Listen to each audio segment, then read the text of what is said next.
రోజు తిరుపతిలో జరిగిన సంఘటన మీ అందరికి కూడా మనం మీ ద్వారా ప్రజలకు కూడా చెప్పాం. ఇది పూర్తిగా ప్రభుత్వం తాలూకా అసమర్థత వల్ల అలసత్వం వల్ల జరిగిన సంఘటన అని చెప్పి. ఎందుకంటే గత 5 రోజులుగా చూస్తున్నాం మహా కుంభమేళ.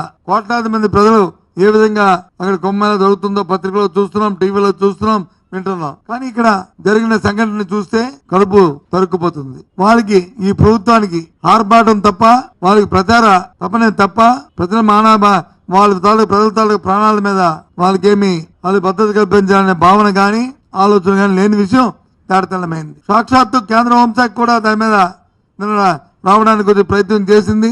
నిన్న వచ్చిన హోంమంత్రి గారి తాలూకా ఏదైతే లంచ్ మీటింగో డిన్నర్ మీటింగో ఉందో అది దాన్ని ఉపయోగించుకుని వాళ్ళ రాణి కంటే పరువును కాపాడుకోవడానికి ప్రయత్నం చేస్తారు. ఇక్కడ పరువు కాదు సమస్య.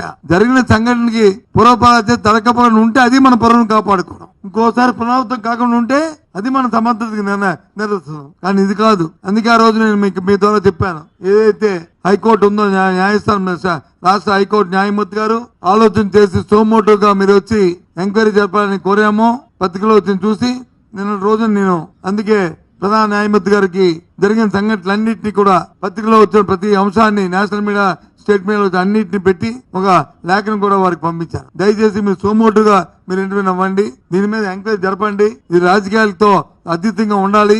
రాజకీయాలు తావులేదు. ఇంకోసారి ఇలాంటి సంఘటనలు జరగకుండా ఉండాలంటే జరిగిన సంఘటనకి దాని మీద కొంత ఎవరైతే అలసత్వం వహించిన అధికారులు గాని, ప్రభుత్వం గాని, నాయకులు గాని ఎవరున్నప్పటికీ కూడా వారికి తగ్గ కొంత వాళ్ళ మీద క్రమశిక్షణ చర్యలు ఉండాలి. లేకపోతే ఇది ఆనవాయితీగా వస్తుంది అనే ఉద్దేశాన్ని వ్యక్తపరిచాం. ఆ నేపథ్యంలో నిన్న లేఖ కూడా రాశాను.